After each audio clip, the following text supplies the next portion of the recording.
Hello everyone, good evening. So, today we will begin our new topic, new lecture. Before beginning, so how's the day today? It's quite rainy. So, day by day, winter is getting nearby. So, let us enjoy this winter with a warm welcome, right? So, this is Parthish Rajvans, your physics sir, welcomes you on this brand new YouTube channel, Physics with Parthish sir.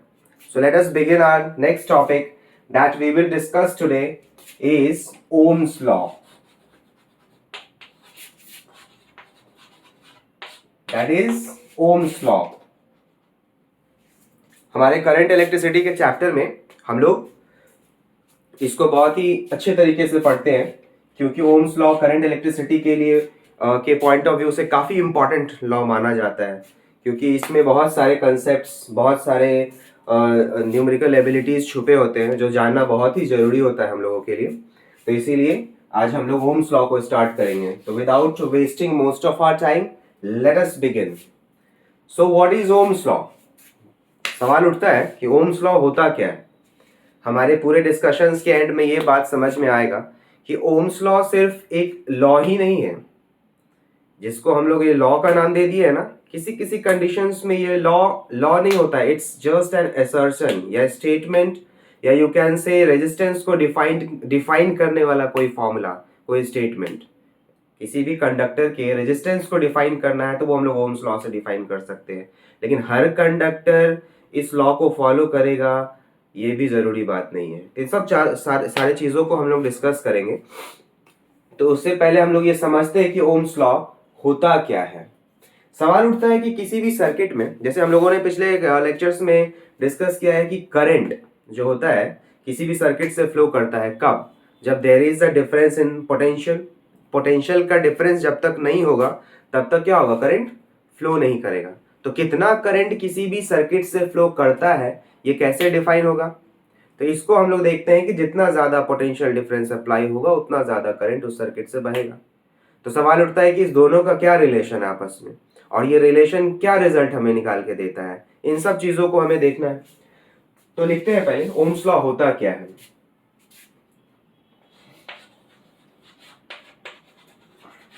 Keeping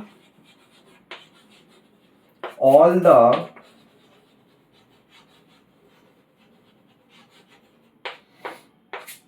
constants constant, keeping all the constants, इसको हम लोग factors भी कहते हैं, all the constants constant. इस constant में हम लोग दूसरे लैंग्वेज में से कहते हैं physical factor.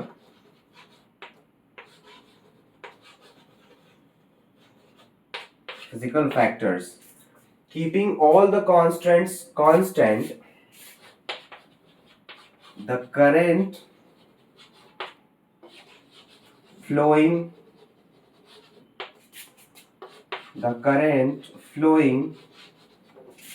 through the circuit, the current flowing through the circuit is directly proportional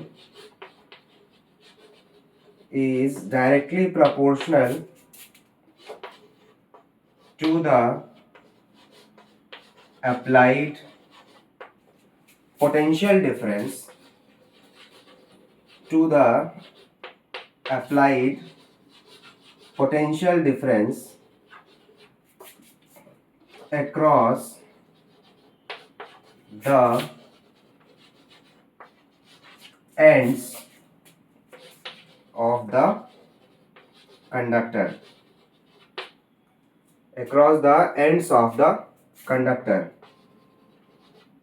and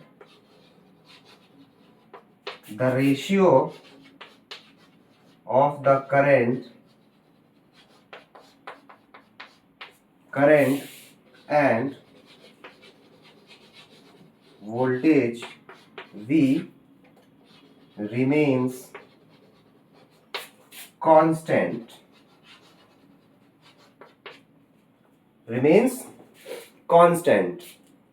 ये हमारा डेफिनेशन है ओम्स लॉ का। ये क्या कहता है keeping all the physical factors constant या keeping all the constraints constant, किसका? कंडक्टर का। Keeping all the physical factors और कंस्ट्रेंट्स ऑफ द कंडक्टर, कर दो यहां पे, of the conductor constant, the current flowing through the circuit is directly proportional to the applied potential difference across the ends of the conductor. किसी भी conductor के and में कितना पोटेंशियल डिफरेंस अप्लाई किया गया है, इसी पे निर्भर करता है कि उस कंडक्टर से करंट कितना फ्लो करता है।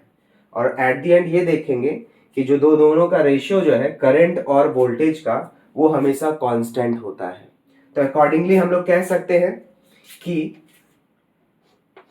current flowing through the conductor is directly proportional to what? The applied potential difference. So this is the proportionality sign. To make this equation, what we will do? Just remove this proportionality sign and put an equal sign having a constant with it. And that constant is nothing but the resistance. So this equation can be written like this: R equal to V by I. So here the constant,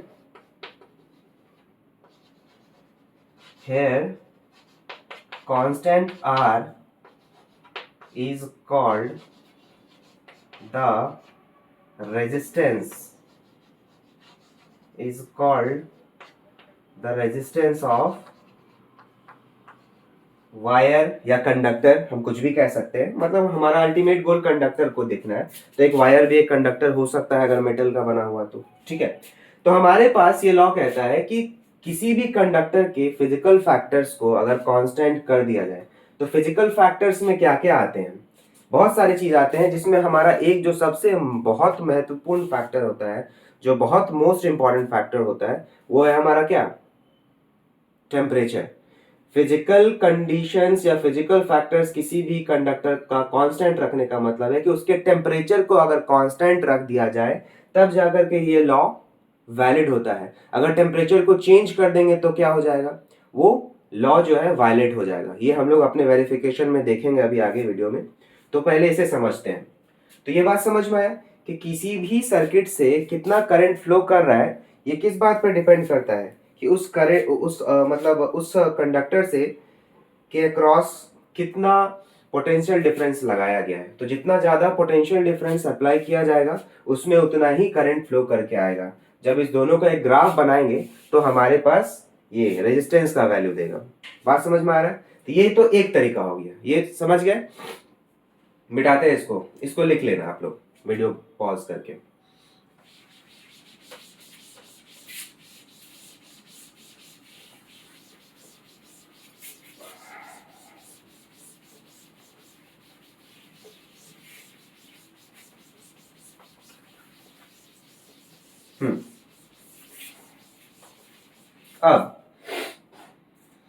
अब देखते हैं हम लोग। तो ये हमारा definition था Ohm's law के लिए।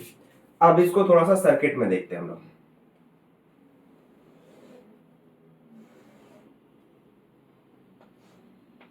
एक बैटरी लगा दो,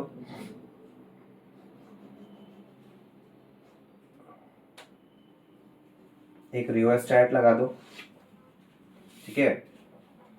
इस जगह पे एक एमीटर लगा दो, एक एंड पॉजिटिव एक एंड नेगेटिव, एक रेजिस्टर यहां पे लगा दो, ठीक है। और इसके साथ एक वोल्ट मीटर को लगा दो, ठीक है। इसके साथ हमने एक वोल्ट मीटर को लगा दिया। बात समझ में आ रहा है? एक एंड इसका भी पॉजिटिव एक एंड नेगेटिव। अब समझना है कि ये हमारा क्या है, एक सर्टेन वोल्टेज का पावर सप्लाई है, सेल है। अब इसे कितना करंट फ्लो करेगा ये डिपेंड करता है इसके एंड्स पे। चलो ये हमारा एंड्स दिखा सकते हैं। तो यहाँ पे एंड ज्यादा प्रॉपर्ली नजर आ रहा है। Let these ends be X and Y.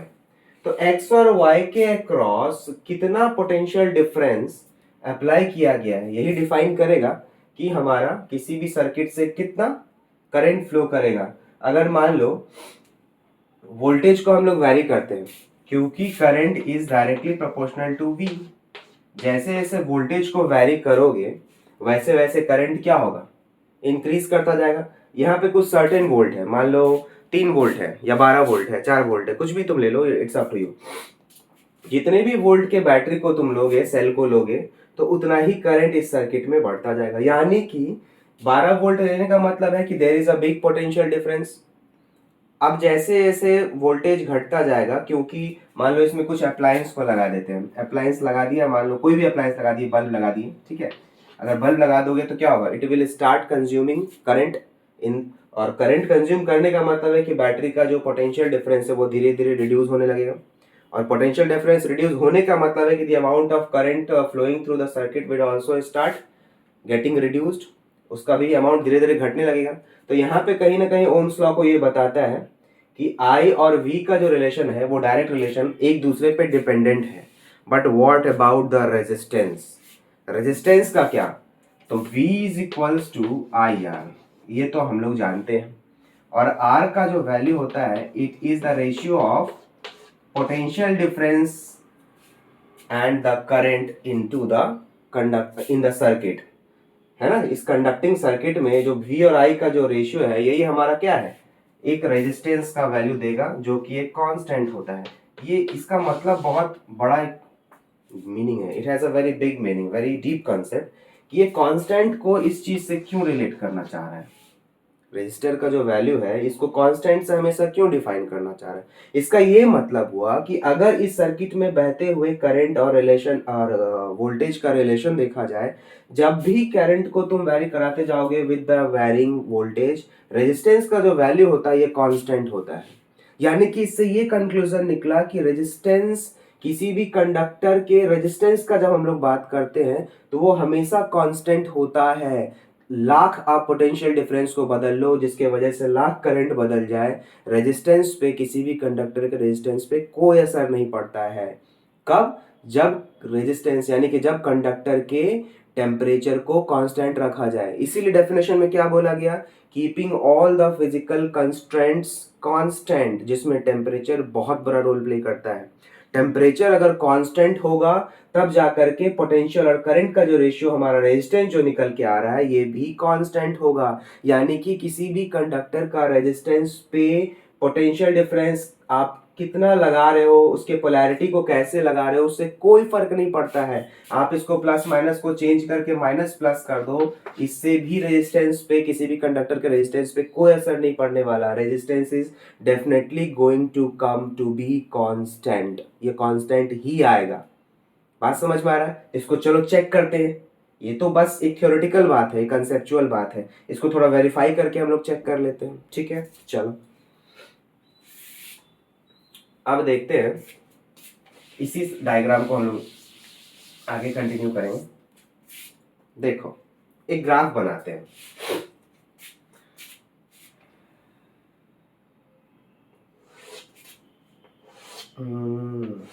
ये हो गया हमारा करंट वाला बॉक्स, ये हो गया वोल्टेज वाला बॉक्स, और ये रेजिस्टेंस निकालने वाला बॉक्स, ठीक है। एक इधर भी बना लेते हैं, सीरियल नंबर, प्रैक्टिकल वाला फीलिंग आ जाएगा।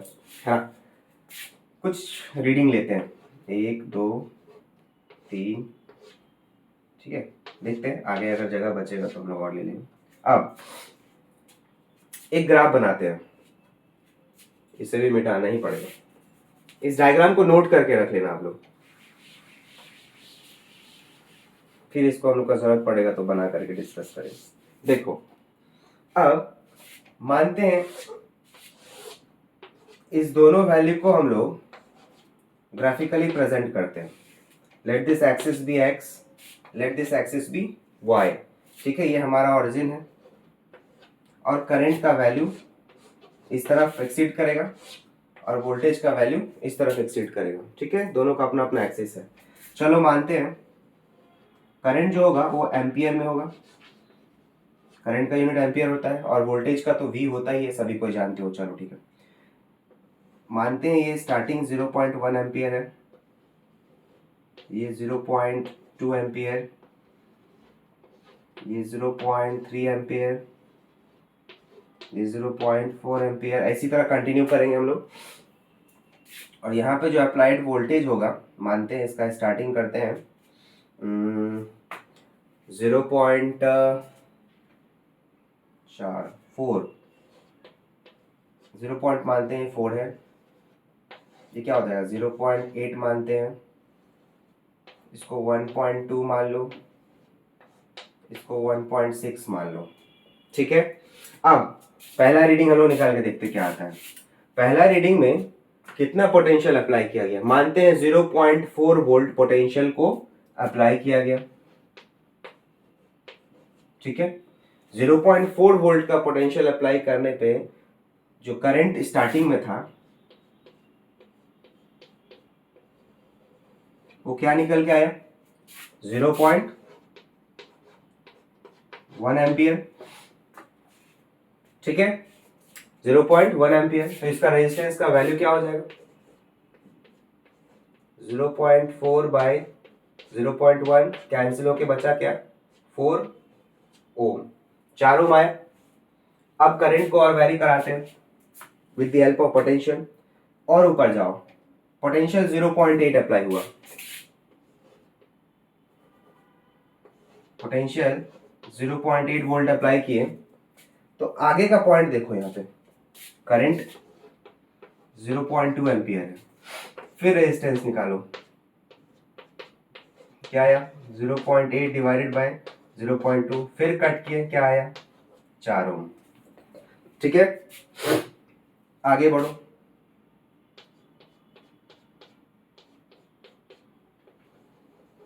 ये जो पॉइंट इस दोनों के लिए रीडिंग आया ये आया। तीसरा है हमारा,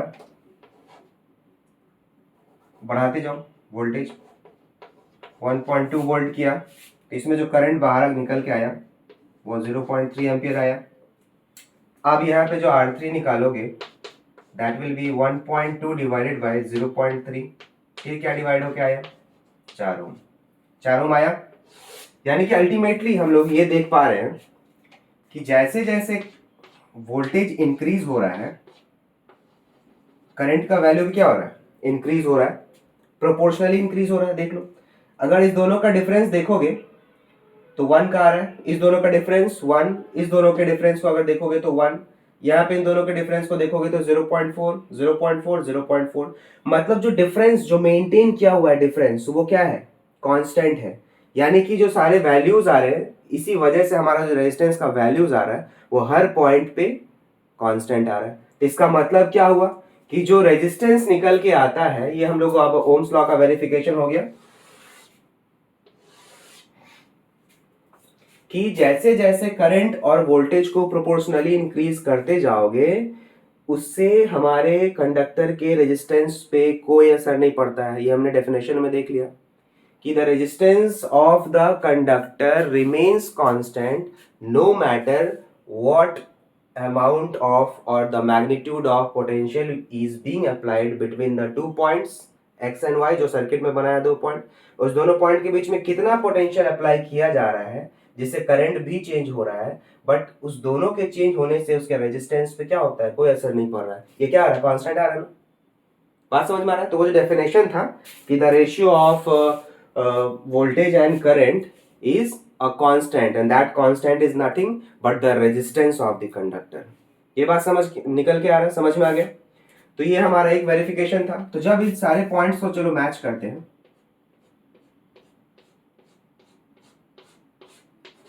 जब मैच किया तो हमारे पास क्या लाइन निकल के आया स्ट्रेट लाइन, समझ में आ रहा है। ये जो लाइन निकल के आया and this line is what straight line, straight line यानी कि ये हमारा लीनियर ग्राफ हो गया। So this linear graph represents Ohm's law। ये जो लीनियर ग्राफ है ये किसको रिप्रेजेंट कर रहा है ओम्स लॉ को। यानी कि जब तक ग्राफ लीनियर है तब तक ओम्स लॉ वैलिड हो रहा है, मतलब कि at a constant temperature, at the constant temperature Ohm's law is what, Ohm's law is valid. For any conductor, Ohm's law is valid for any conductor, Ohm's law is valid for any conductor, ठीक है। लेकिन सवाल उठता है कि किसी भी conductor के लिए ये ओम्स लॉ वैलिड कब हो सकता है, जब टेम्परेचर उस कंडक्टर का कांस्टेंट रखा जाए। अगर टेम्परेचर को कांस्टेंट नहीं रखेंगे तो क्या होगा, तो टेम्परेचर कांस्टेंट नहीं रहने से रेजिस्टेंस के हमारे पिछले वीडियोस में हम लोगों ने डिस्कस कर रखा है कि with the increasing temperature resistance increases.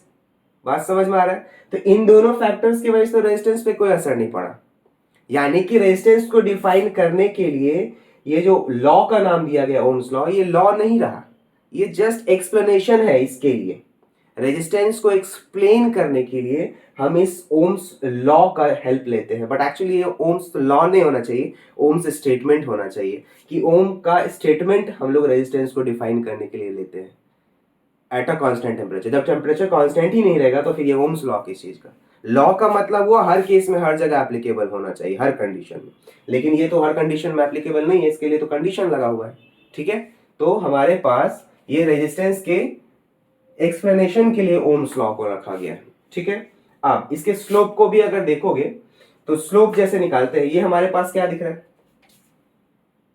Straight line, और स्ट्रेट लाइन का एक डेफिनेट एंगुलर सेपरेशन होता है with the horizontal axis. Let that angular separation be what, theta. Theta पे ये जो स्लोप है इंक्लाइन है, कब, जब टेम्परेचर रिमेन्ड कांस्टेंट, ठीक है। तो अगर इसका स्लोप निकालोगे रेजिस्टेंस के लिए, तो रेजिस्टेंस का जो हम लोग स्लोप निकालते हैं, तो स्लोप के मदद से हम लोग रेजिस्टेंस निकाल सकते हैं ग्राफ के मदद से। तो स्लोप क्या होता है, स्लोप मैथमेटिक्स में आप लोग पढ़े होंगे, final point minus initial point. तो ये हमारा जो दिखा रहा है, मान लो ये इनिशियल फाइनल, किसी को भी डिफरेंस ले लो, तो मानते हैं कि ये हमारा इनिशियल पॉइंट था, कोऑर्डिनेट पॉइंट, और ये फाइनल कोऑर्डिनेट पॉइंट है। तो ये जो लाइन दिखा रहा है किसको दिखा रहा है, डेल्टा एक्स, एक्स है ना, और ये जो वाई दिखा रहा है ये किसको दिखा रहा है, वाई एक्सिस को प्रेजेंट कर रहा है। तो अब हम लोग स्लोप जो निकालते हैं, तो स्लोप निकालने का तरीका होता है del Y by del X, और वाई का, डेल वाई का मतलब क्या हुआ, चेंज इन वाई, और यहाँ पे क्या हो गया, x2 माइनस x1। ये मैथमेटिकली हम लोग पढ़ चुके हैं, पढ़े हैं ना। तो अब ये y2 minus y1 by x2 minus x1 लिख सकते हो। तो तुम बोलोगे y2 माइनस y1 और x2 माइनस कहाँ से लाएंगे, अरे भाई ये कोऑर्डिनेट ज्योमेट्री है, ये पॉइंट x और y दोनों को प्रेजेंट कर रहा है, और ये भी पॉइंट x और y दोनों को प्रेजेंट कर रहा है। तो यहाँ पे x1 y1 और x2 y2 यहाँ नहीं लिख सकते हैं, यहाँ x1 y1 लिखोगे तो यहाँ x2 y2 हो जाएगा, है ना। तो यहाँ पे y2 का वैल्यू क्या है हमारे पास, ये देखो, और x2 का वैल्यू क्या है हमारे पास, ये देखो 1.2, ये तो x2 हो गया हमारा इसके लिए। तो इस पॉइंट से इस पॉइंट पे, तो इस पॉइंट का दोनों का डिफरेंस क्या है, 1.2 minus 0.4 divided by x2 minus x1। हमारा x2 क्या है ये देख लो, ये था 1.2 माइनस 0.4 x के लिए, तो y के लिए देखो 0.3 माइनस 0.1, क्या निकल के आएगा 0.8, और ये दोनों को 0.2, देखो कट करो क्या निकल के आया 4। ग्राफिकली भी और एक्सपेरिमेंटली भी देखो हमारे पास निकल के आया कांस्टेंट, यानी कि resistance is constant at every situation if the temperature remained constant, है ना। टेम्परेचर को अगर कांस्टेंट रखा गया तो रेजिस्टेंस क्या है, हर जगह पे कांस्टेंट निकल के आया किसी भी कंडक्टर के लिए। ये बात समझ में आ रहा है, कंडक्टर का क्या हुआ, रेजिस्टेंस कांस्टेंट निकल के आया, ये बात क्लियर है। तो अल्टीमेटली दिस स्लोप, जिसको हम लोग वी आई ग्राफ भी बोलते हैं, इसको यहां पे लिख सकते हो,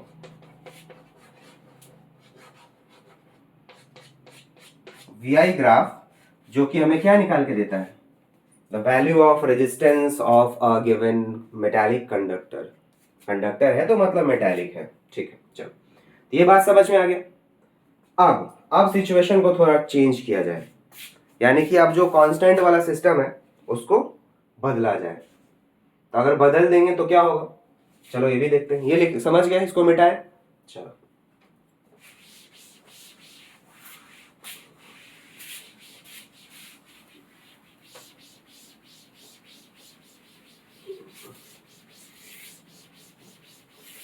बहुत इंपॉर्टेंट लॉ है, इसलिए इसको बहुत ही ध्यान से धीरे धीरे समझते हुए पढ़ना है।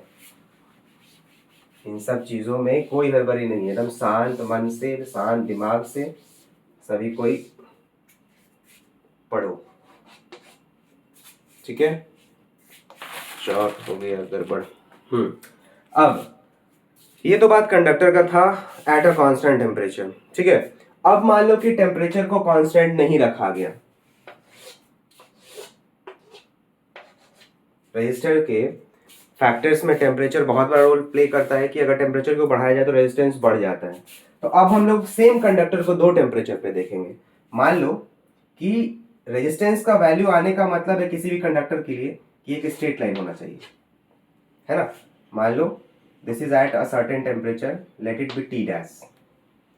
अब ये टेम्परेचर मानते हैं, कंडीशन लगाते हैं कि एक नया टेम्परेचर लेते हैं that should be greater than this T dash. तो टेम्परेचर जहां पे ज्यादा बड़ा होगा वहां पे जो ग्राफ बनेगा रेजिस्टेंस के लिए वो कुछ इस तरह से बनेगा एट टेम्परेचर टी। क्योंकि ये टेम्परेचर ज्यादा है तो जो स्लोप होगा, स्लोप वाइज जब समझोगे ना दोनों को बहुत आसानी से समझ में आएगा। Let this be theta dash and let this angle be theta. ये वाला जो एक्स एक्सिस के साथ एंगल बना रहा है, this angle is what theta, and the T dash वाला जो बना रहा है स्लोप एक्स एक्सिस का ये थीटा। तो theta is greater than theta dash, ये हम लोग को दिख रहा है। यानी कि at a greater temperature the slope is also greater. समझ में आ रहा है ना। सेम सेम कंडक्टर के लिए था।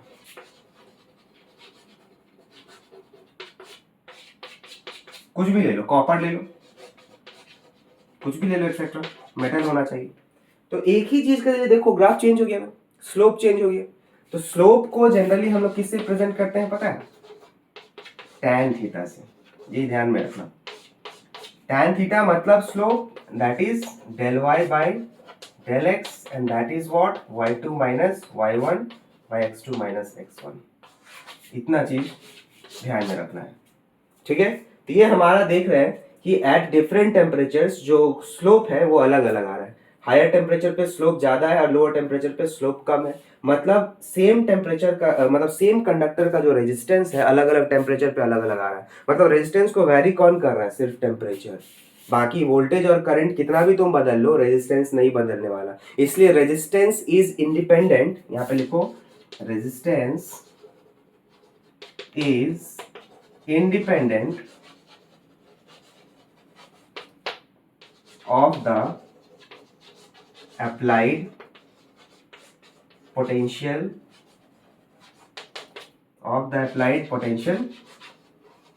difference across its ends। मतलब इसके एंड्स के अक्रॉस कितना भी पोटेंशियल डिफरेंस अप्लाई कर लो और चेंज द पोलैरिटी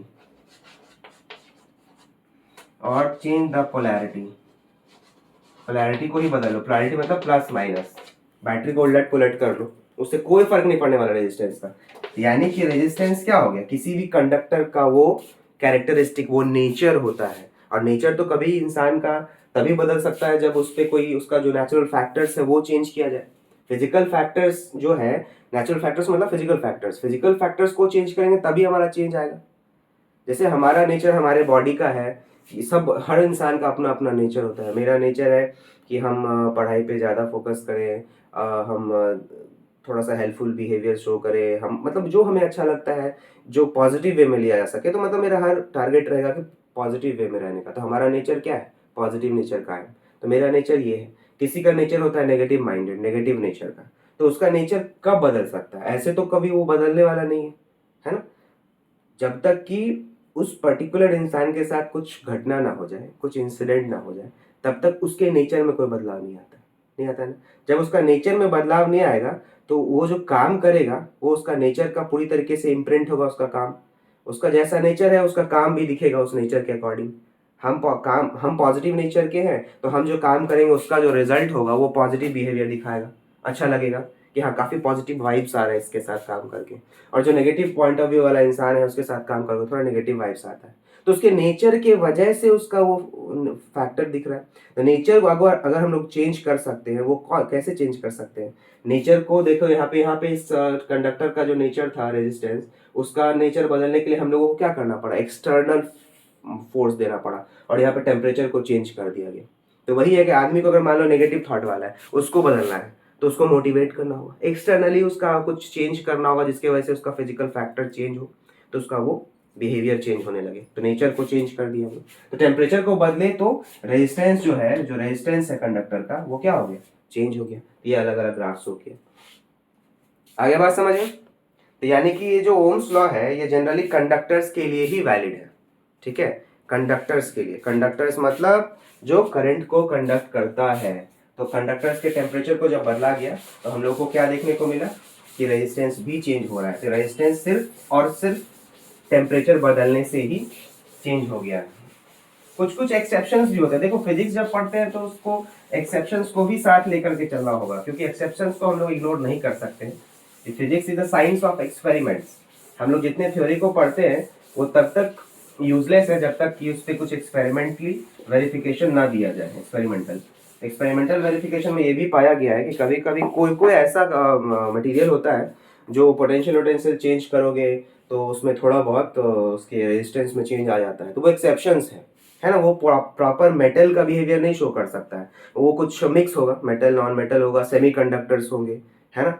तो वो कुछ समय तक स्टिक करेंगे, नहीं बढ़ेंगे, फिर सडनली इंक्रीज कर जाते हैं। इन सबको देखते हैं। तो देखो इसके बेसिस पे दो तरह का हम लोग को कंडक्टर पढ़ना पड़ता है। एक होता है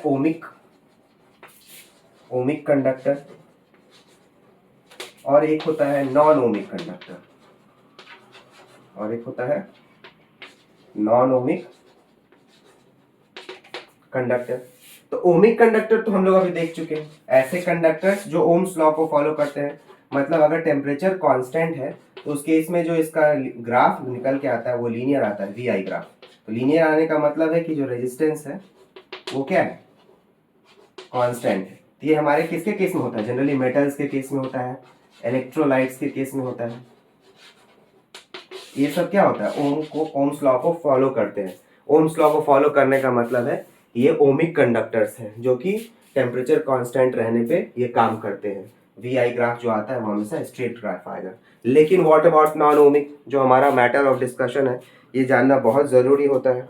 ठीक है, तो नॉन ओमिक को गैस करो क्या होगा? नॉन ओमिक जनरली जो टेम्परेचर को अगर बदल दिया जाए, या फिर ऐसा कंडक्टर जो इसको वायलेट कर रहा हो इस लॉ को, है ना, तो ये इसको समझते हैं। अब जैसे कि वी आई ग्राफ बनाते हैं, कभी कभी स्ट्रेट लाइन की जगह हमारा जो ग्राफ निकल के आता है वो कुछ इस तरह आता है। ऐसा भी ग्राफ ये नॉन ओमिक को दिखाता है, नॉन लीनियर बोलते हैं ये, यानी कि linear graph.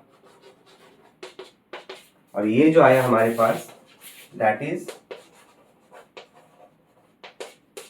Non linear graph. ये लीनियर नहीं है, मतलब यहाँ जो पोटेंशियल और करंट का रिलेशन है ये एक दूसरे को क्या कर रहा है? वायलेट कर रहा है। मतलब यहाँ पे पोटेंशियल और करंट दोनों ही प्रोपोर्शनली इंक्रीज नहीं कर रहे हैं। यानी कि यहाँ पे जो रेजिस्टेंस अगर निकल आएगा तो रेजिस्टेंस निकालने के लिए क्या करेंगे? देखो इनिशियल और फाइनल पॉइंट, यहाँ टेंजेंट बनाओगे तो दो पॉइंट निकल के आया, है ना। अब यहाँ का दोनों का जो अगर निकालोगे तो ये कुछ अलग रेजिस्टेंस का वैल्यू देगा। मतलब रेजिस्टेंस जो होगा will not be constant in non ohmic resistors, in non ohmic conductors भी बोल सकते हो, इन नॉन ओमिक कंडक्टर्स। यहाँ पे देखो कर्व होने की वजह से यहाँ से यहाँ पे अगर मान लो इसको, ये थोड़ा स्ट्रेट है, फिर बाद में सडनली घूम गया, तो यहाँ से यहाँ तक ये क्या हो रहा है? ओम्स लॉ को फॉलो कर रहा था। क्यों? क्योंकि यहाँ पे जो है ये एक स्ट्रेट लाइन जैसा नजर आ रहा है, थोड़ा स्ट्रेट है ना, ये स्ट्रेट लाइन है। लेकिन जैसे ही बाद में फिर ये चेंज किया गया टेम्परेचर, तो टेम्परेचर चेंज करने से क्या हो गया? यहाँ पे तो रेजिस्टेंस कांस्टेंट निकल के आ रहा था, रेजिस्टेंस जो था ये क्या था? यहाँ पे कांस्टेंट था, लेकिन सडनली इंक्रीज कर गया। अब ये सडनली भागा ऊपर, यानी कि V बाई आई ग्राफ जो है एक एक बैग एकदम नया मोड़ ले लिया। मतलब ये जो ग्राफ बना ये हमारे पास क्या आ गया, V बाई आई ग्राफ। ये हर वैल्यू पे V बाई आई ग्राफ नया रेजिस्टेंस देने लगा, R1 R double dash R dash, दो दो नया नया रेजिस्टेंस देने लगा, क्योंकि टेम्परेचर अब यहाँ पे क्या किया जा रहा है, इंक्रीज किया जा रहा है, टेम्परेचर को इंक्रीज किया जा रहा है। टेम्परेचर इंक्रीज करने की वजह से क्या होता है, अगर थोड़ा भी पोटेंशियल डिफरेंस को इंक्रीज करोगे ना तो वो क्या होता है, करंट पे बहुत ज्यादा असर करता है। क्योंकि मान लो पोटेंशियल खत्म करो, टेम्परेचर बढ़ रहा है, तो टेम्परेचर सडनली बढ़ा दिए तो रेजिस्टेंस बहुत भाग जाएगा, और रेजिस्टेंस बहुत भाग जाने का मतलब क्या है कि ये ऊपर भागेगा, मतलब करंट ज्यादा नहीं बढ़ने देगा। क्योंकि आर का जो रिलेशन होता है ये क्या होता है, V बाई आई। समझ रहे हो ना, V बाई आई मतलब रेजिस्टेंस जब बहुत ज्यादा भाग रहा है टेम्परेचर बढ़ाने से तो करंट का वैल्यू क्या हो जाएगा, घट जाएगा। यानी कि सर्किट में करंट घट जाएगा। तुम लाख पोटेंशियल को बढ़ाते जाओ, देखो ऊपर भाग रहा है ना जल्दी, तो ये इस तरह नहीं जा करके क्या हो रहा है, ये ऐसा भाग रहा है ना।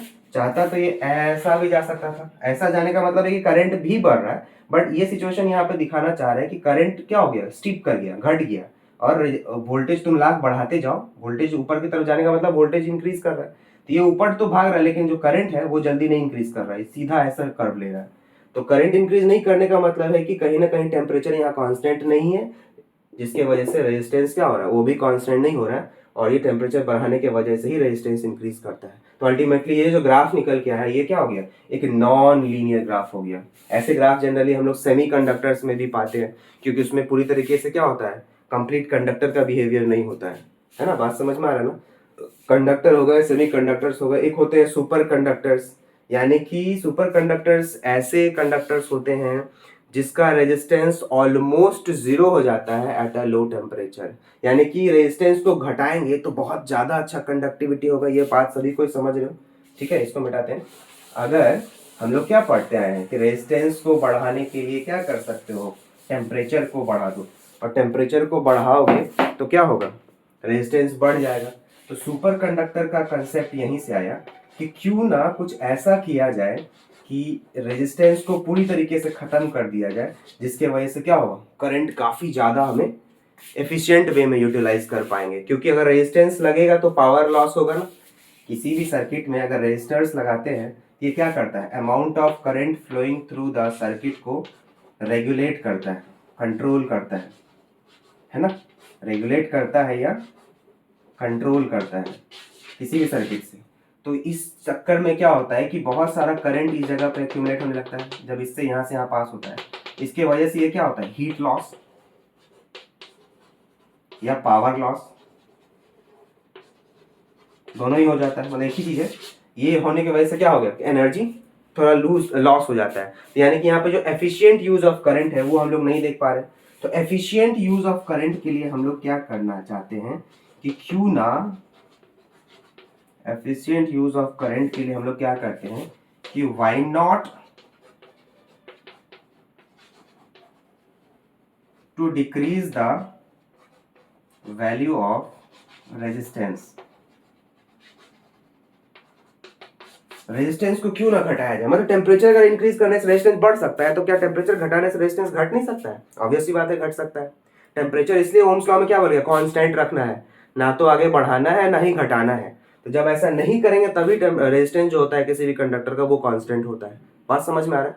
तो उसको हम लोग छेड़ेंगे तब जाके हमारा लीनियर ग्राफ नॉन लीनियर हो जाएगा, नहीं छेड़ोगे तो नहीं होगा। तो इसी के बेसिस पर हम लोग को सुपर कंडक्टर बनाना है। साइंटिस्ट लोग जो ट्राई कर रहे हैं, हमारे इंडिया में अभी कुछ ही हद तक सक्सेसफुल रहा है। इसी वजह से हमारे इंडिया में मैग्नेट ट्रेन नहीं आ पा रहा है, बुलेट ट्रेन। तो टेम्परेचर को अगर घटाओगे, जैसे कि मान लो एब्सोल्यूट टेम्परेचर है 0 केल्विन, नहीं एब्सोल्यूट 0, एब्सोल्यूट 0 यानी कि एकदम लोवेस्ट टेम्परेचर पे जब हम देखेंगे तो रेजिस्टेंस काफी लो हो जाता है। लेकिन कितना ही होगा, 0 पे कितना ही कम होगा, उस पर भी कुछ ना कुछ रेजिस्टेंस होता है। तो अभी तक उतना लोवेस्ट टेम्परेचर अटेन ही नहीं किया गया है जहां पर रेजिस्टेंस 0 हो जाए। क्योंकि रेजिस्टेंस 0 हो जाएगा तो अगर एक कंडक्टर से करंट को फ्लो कराया जाएगा तो 100% एफिशिएंट यूज हो जाएगा करंट का। Once it has started to flow in the conductor, वो हमेशा फ्लो करता रहेगा, पावर लॉस होगा ही नहीं। बात समझ में आ रहा है। तो कितना थोड़ा अमाउंट ऑफ करंट से भी हम लोग काफी ज्यादा काम कर सकते हैं। बात समझ में आ रहा है ना, क्योंकि जब रेजिस्टेंस होता है किसी भी वायर का कंडक्टिंग वायर का रेजिस्टेंस होता ही है, तो उसकी वजह से पावर लॉस हो जाता है, तो बहुत करंट का वेस्टेज होता है। तो हम करंट के वेस्टेज को बचा सकते हैं सुपर कंडक्टर की मदद से। बात समझ में आ रहा है। तो नॉन लीनियर ग्राफ जो हो गया उसमें बहुत सारा एग्जांपल्स आता है, जैसे तुम्हारा नॉन ओमिक रेजिस्टर्स में क्या क्या देख सकते हो, बहुत सारा है, वो तुम लोग बुक में देख सकते हो, बहुत सारे एग्जांपल्स होता है। क्या है नहीं है वो अभी उसका याद नहीं आ रहा, कुछ कुछ है नॉन मेटल्स में, और तुम्हारा सुपर एलॉयज हुए, मेटलॉइड्स हुए, उन सब में कुछ कुछ एग्जांपल्स हैं। तो उन सब में देख सकते हैं कि हमारा वो जो नॉन लीनियर ग्राफ है वो उन्हीं सब के लिए बनता है। तो ये सब बात समझ में आ गया, ठीक है। तो ये हमारा क्या था, कंसेप्ट था ओम्स लॉ का। तो इसको एक न्यूमेरिकल्स के मदद से भी थोड़ा चेक करते हैं कि एक्चुअली वोल्टेज करंट को चेंज करने से रेजिस्टेंस पे कोई असर नहीं पड़ता है in case of Ohm's law.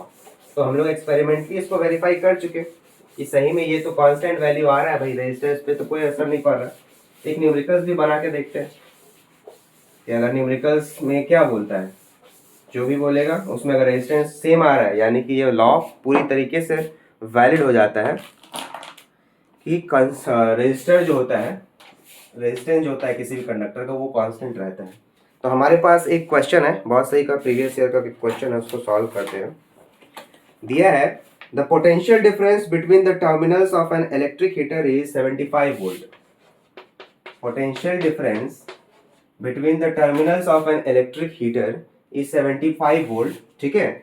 फिर आगे है when it draws a current of 5 ampere, when it draws a current of 5 ampere, ठीक है, from the source, what current will the heater draw if the potential difference is increased to 150 volt।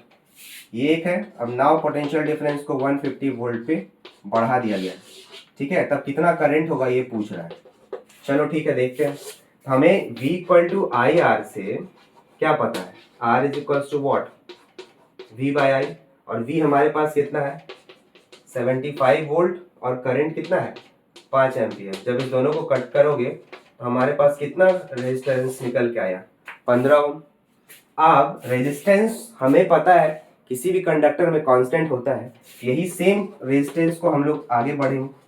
Resistance तो इतना आ गया। अब पूछ रहा है कि what current will the heater draw if the potential difference is increase to 150। तो नया पोटेंशियल डिफरेंस जो है, अगर इसको बढ़ा दिया गया 150 वोल्ट कर दिया गया, तो कितना करंट आएगा। तो रेजिस्टेंस तो कांस्टेंट होता है, फिर V equal to I R से हम लोग देखेंगे resistance is what, V by I, sorry हमें तो करंट निकालना है, I equal to what, V by R, और V कितना है 150 वोल्ट, और हमारे पास R का वैल्यू कितना निकल के आया 15 ओम। जब कट करोगे तो जो करंट आएगा हमारे पास नया, वो कितना आएगा 10 एम्पियर आया। देखो कम वोल्टेज था, कम करंट, जब ज्यादा वोल्टेज दिया 150 वोल्ट, तो देखो क्या हो गया, करंट बढ़ा ना। लेकिन क्या यहाँ पे ओम्स लॉ वैलिड हो रहा है, तो हम लोग देखेंगे यहाँ पे अगर 75 वोल्ट का वोल्टेज था और करंट 5 एम्पियर था, तो इसमें कितना निकल के आया था हमारा रेजिस्टेंस 15 ओम। तो क्या वोल्टेज, अभी जैसे हम लोगों ने पढ़ा कि वोल्टेज तुम बढ़ा भी दोगे तो रेजिस्टेंस पे कोई असर नहीं पड़ता, इट ऑलवेज रिमेन्स कांस्टेंट। सिर्फ करंट बढ़ेगा या घटेगा वोल्टेज के अकॉर्डिंग। वोल्टेज बढ़ाओगे तो करंट बढ़ेगा, वोल्टेज इतना था तो इतना है, वोल्टेज जैसे 75 से 150 किए, करंट भी देखो डबल प्रोपोर्शनली बढ़ाना, 5 से 10 हो गया। तो वोल्टेज और करंट का रिलेशन यहाँ पे प्रोपोर्शनल साफ नजर आ रहा है। लेकिन व्हाट अबाउट रेजिस्टेंस, रेजिस्टेंस पहले केस में अगर 15 आया तो दूसरे केस में भी 15 ही आना चाहिए, ये भी वेरीफाई करके हम लोग देख लेते हैं। तो यहाँ पे क्या है, V equal to I R, नया वोल्टेज जो था वो कितना था 150 वोल्ट, और नया करंट जो आया वो कितना आया 10 एम्पियर। तो रेजिस्टेंस जो निकलेगा वो क्या होगा 150 बाय 10, यानी कि देखो इस केस में भी 15 ओम आया ना। तो लाख तुम वोल्टेज और करंट को चेंज कर लो, हमारे पास जो रेजिस्टेंस आएंगे दोनों ही केस में, देख लो R1 और इसको R2 मान सकते हो, दोनों ही 15 ओम आए। वोल्टेज करंट दोनों बदला गया, लेकिन रेजिस्टेंस पे कोई असर नहीं पड़ा। यहाँ से ये बात साबित होता है कि keeping all the physical constraints of a conductor constant, resistance जो है हमेशा कांस्टेंट ही आएगा। ये बात वेरीफाई हो गया ना इस न्यूमेरिकल्स से। कितना अच्छा न्यूमेरिकल्स है, पूरे ओम्स लॉ को वेरीफाई करने के लिए बहुत ही अच्छा न्यूमेरिकल्स था ये। तो अब मुझे उम्मीद है कि अब आप ओम्स लॉ के कंसेप्ट को बहुत अच्छे से समझ गए होंगे, इसमें किसी तरह का डाउट नहीं रहा होगा, है ना। तो आई होप कि आप इस टॉपिक को थोड़ा ध्यान से पढ़ोगे, इस पे बेस्ड और भी क्वेश्चंस को सॉल्व करोगे, इसके ग्राफ्स को, इसके स्लोप्स को, इन सब चीज़ों को देखना है। इस सब चीज़ों को देखने के बाद हमारे पास क्या होगा, इस कंसेप्ट का एक प्रॉपर क्लियरिटी आएगा। ठीक है, तो आई होप कि अब आप लोग इसको अच्छे से पढ़ोगे। तो इस लेक्चर को आज हम यही एंड करते हैं। एक छोटा लेक्चर था। हमारा नेक्स्ट लेक्चर जो होगा ईएमएफ एंड टर्मिनल वोल्टेज पे होगा, electromotive force and terminal voltage पे। वो भी बहुत इंटरेस्टिंग होने वाला है क्योंकि उस पर बहुत न्यूमेरिकल्स आते हैं बोर्ड्स में। तो बोर्ड्स पॉइंट ऑफ व्यू से करंट इलेक्ट्रिसिटी काफ़ी इंपॉर्टेंट है, तो इसको बहुत अच्छे से पढ़ना है without wasting your time. Video को ट्राई करो पूरा देखने का, अगर आधा अधूरा देखोगे तो उससे कोई फायदा नहीं होने वाला है। इससे अच्छा मत ही देखो। ये हम अपने पब्लिसिटी या प्रमोशन के लिए नहीं बोल रहे हैं, ये तुम्हारे फायदे के लिए। अगर पढ़ना चाहते हो प्रॉपर वे में तो सही से देखो, भगा भगा के देखने से फिर कोई मतलब नहीं बनता। ठीक है, तो चलिए आप लोग बैठ करके सभी कोई पढ़िए अच्छे से, मन लगा करके। Very best of luck to you. चलो ठीक है, थैंक यू, बाय बाय, जय हिंद।